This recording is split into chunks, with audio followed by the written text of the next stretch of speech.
Assalamualaikum warahmatullahi wabarakatuh.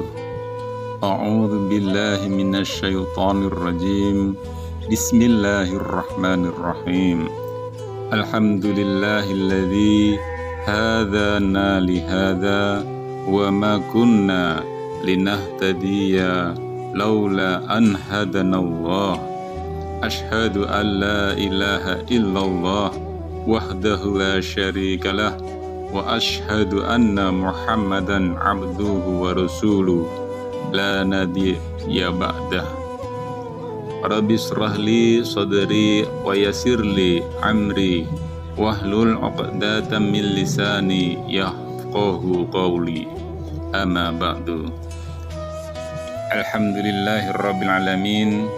Sahabat YouTube Pak De Sugeng yang dirahmati Allah, kita masih bisa jumpa kembali di channel kita ini dalam keadaan sehat walafiat, tak kurang suatu apa.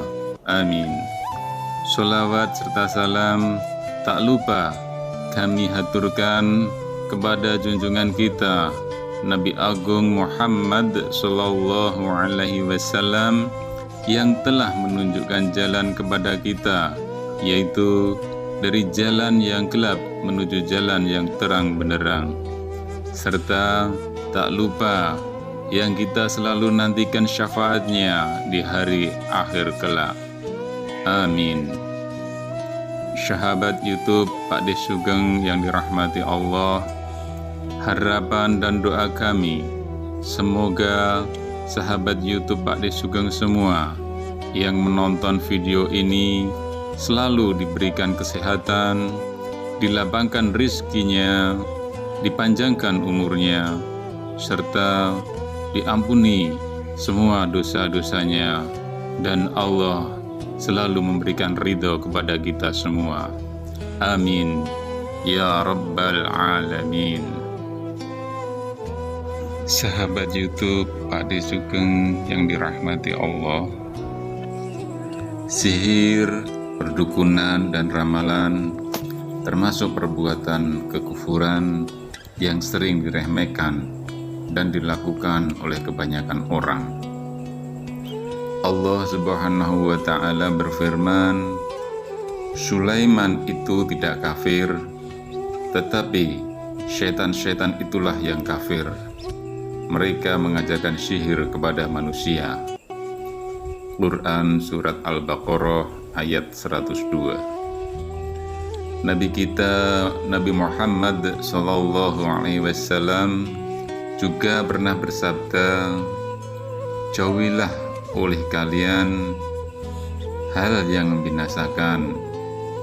Maka para sahabat bertanya, ya Rasulullah, apa hal-hal tersebut?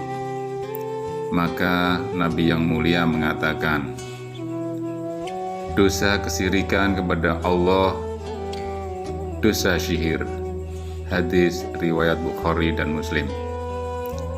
Uang hasil perdukunan hukumnya haram, sedangkan hukum bagi tukang sihir adalah dibunuh. Dari Sahih Bukhari, dari Bajalah bin Abdah, ia berkata, Umar bin Khattab telah mewajibkan untuk membunuh setiap tukang sihir, baik laki-laki maupun perempuan. Dari Jundub, ia berkata bahwa Rasulullah Shallallahu Alaihi Wasallam bersabda, hukuman bagi tukang sihir adalah dipenggal dengan pedang. Hadis riwayat Tirmidzi.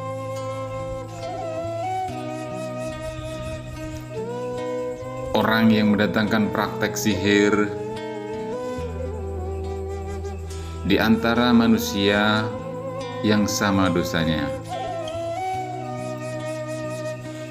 Orang yang mendatangi praktek sihir ini adalah di antara manusia yang sama dosanya dengan tukang sihir, adalah orang-orang yang mendatangi untuk melakukan praktek sihir.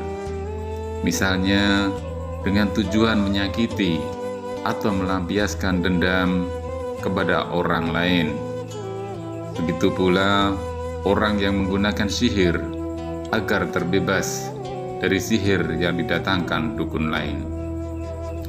Yang wajib dilakukan adalah bersandar ataupun bertawakal kepada Allah semata dan meminta kesembuhan darinya Allah agar membebaskannya dari sihir. Membebaskan diri dari sihir bisa ditempuh dengan ruqyah atau membacakan kalimatullah, ayat-ayat Al-Quran seperti surat An-Nas, surat Al-Falaq, surat Al-Ikhlas, maupun bacaan lain yang terdapat dalam Al-Quran dan doa-doa yang disebutkan di dalam Al-Quran dan hadis-hadis sahih.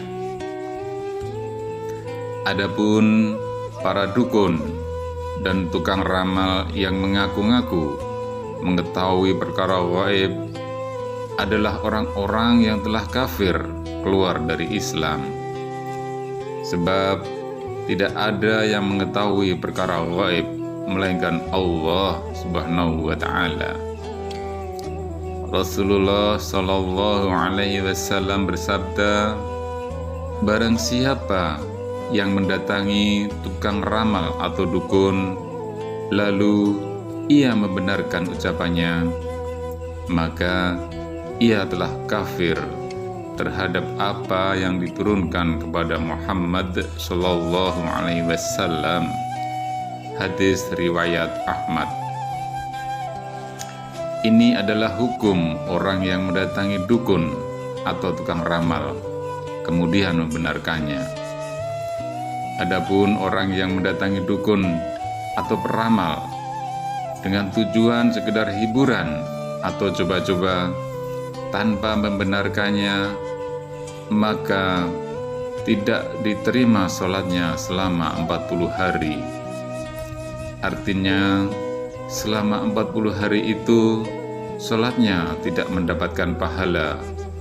Sekalipun demikian, ia tetap berkewajiban mengerjakan sholat fardu agar gugur kewajibannya. Hanya saja sholatnya tidak mendapatkan ganjaran dari Allah. Rasulullah Shallallahu Alaihi Wasallam bersabda, barang siapa yang mendatangi dukun lalu bertanya kepadanya tentang sesuatu, maka sholatnya tidak akan diterima selama 40 hari.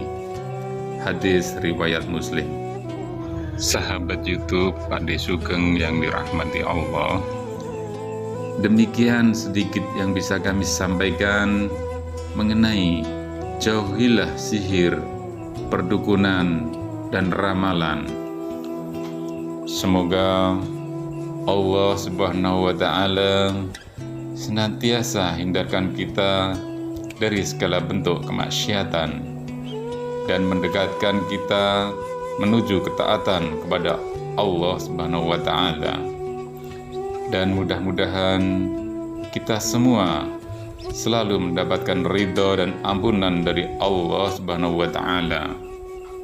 Amin ya rabbal alamin. Wallahu a'lam bishawab.